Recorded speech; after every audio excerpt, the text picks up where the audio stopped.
Os números são assustadores.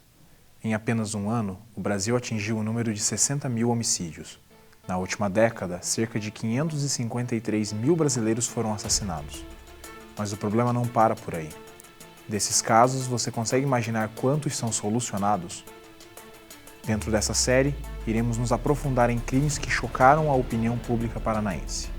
Começa agora Incompletos, uma websérie sobre crimes não resolvidos no Paraná.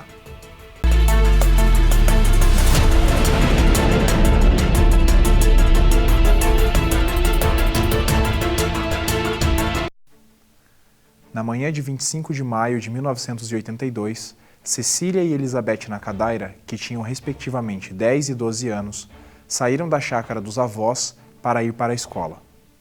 As garotas deveriam seguir por um caminho por cerca de 15 minutos, e foi nesse trajeto que as duas desapareceram. Na manhã do dia seguinte, as duas irmãs foram encontradas mortas com requintes de crueldade. Elas haviam sido estranguladas e também existiam sinais de abuso sexual, onde objetos como lápis e canetas foram introduzidos nas garotas. Um suspeito menor de idade, conhecido como Paranguinha, chegou a ser preso. Ele teria confessado o crime, mas mais tarde mudou a confissão, dizendo que admitiu sob tortura dos policiais. Muitos casos foram, digamos assim, de grande impacto, talvez. Esses crimes que envolvem criança era algo que nos chocava pelas próprias características, digamos, de envolver pessoas indefesas, na verdade, né? São crianças e que, né, foram levadas a situações totalmente revoltantes, como é o caso das irmãs do Campo Comprido, que é das irmãs Nakadaira, e hoje existe até um nome de rua que empresta, mas foi uma violência tão brutal, uma coisa tão, digamos assim, significava, vamos dizer assim, o ultraje ao ser humano, de uma coisa totalmente repugnante. Não apenas para rap, mas para qualquer época. Foi algo assim muito... Porque eu tive no local, na época, normalmente eu não ia tanto porque tinha outros repórteres que iam, mas esse caso eu acompanhei e vi os corpos, da forma como eles foram deixados. Era uma cena totalmente, digamos, inesquecível. Infelizmente, a gente não consegue superar isso, né? E assistimos ali também à impunidade, porque poucas pessoas sabem, a pessoa que foi acusada, um dos autores daquele crime, morreu esses dias, há poucos dias, na Praça Tiradentes, de uma morte. Ele era um andarilho e morreu inexpressivo, né? O apelido dele era Paranguinha. Eloir Claudino da Silveira.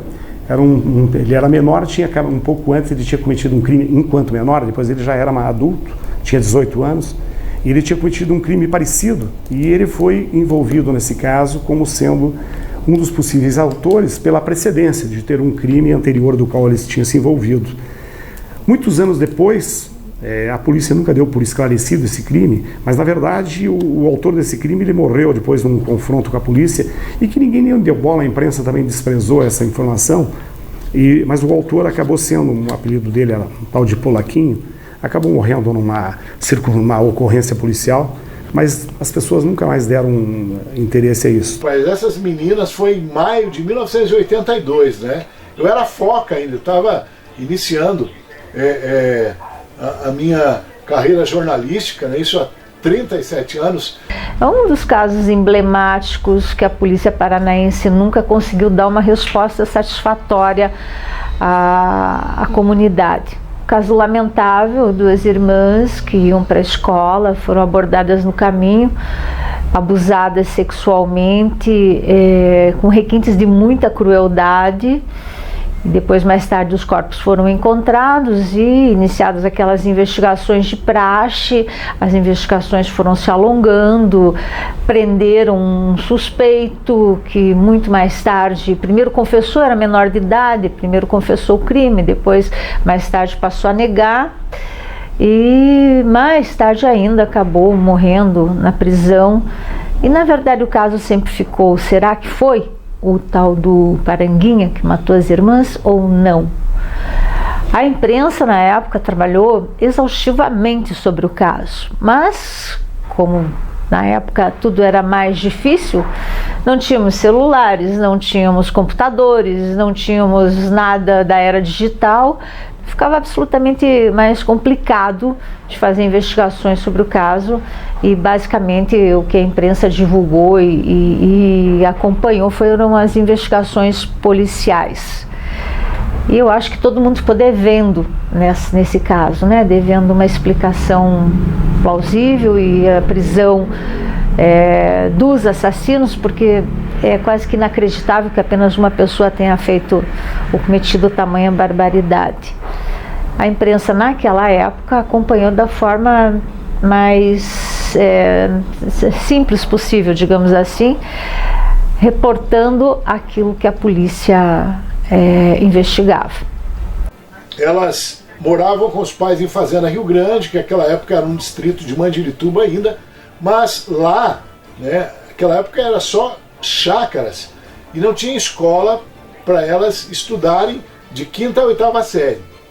E o avô delas, que morava aqui na Vila Sandra, ele tinha uma granja ali onde ele criava galinhas, vendia ovos, né? Inclusive, desde quando eu era criança, até hoje eu moro ali na região, eu fui muitas vezes com meus irmãos comprar ovos e galinha ali na granja do avô dessas meninas.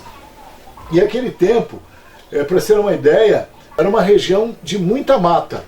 E essas duas meninas, duas crianças, né, pré-adolescentes, elas saíam todos os dias, no início da tarde, da casa do avô delas, ali nessa granja, nessa chácara, onde é hoje a Vila Sandra, e caminhavam para apanhar o ônibus próximo a outra escola, que ficava ali em cima, hoje na rotatória da Luiz Tramontim, né?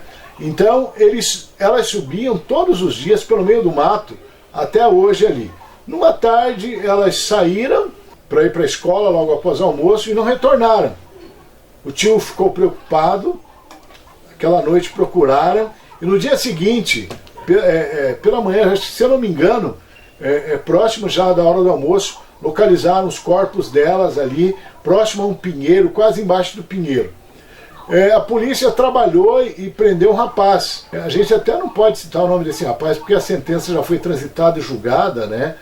E ele foi condenado, foi tido... À época ele era adolescente ainda, né? Menor de idade. O rapaz que... Ele foi apontado como autor do crime pela polícia. Depois ele confessou, depois negou. E alguns policiais dizem que foi ele, outros policiais da antiga dizem que não foi. Então é um outro caso bastante conturbado, que não ficou completamente assim esclarecido. Mas o autor do crime foi detido e apontado à época como sendo, barbarizou essas duas irmãs, né? Inclusive introduzindo canetas, né, nas genitálias delas, no ouvido. É um crime sádico, muito sádico realmente, viu?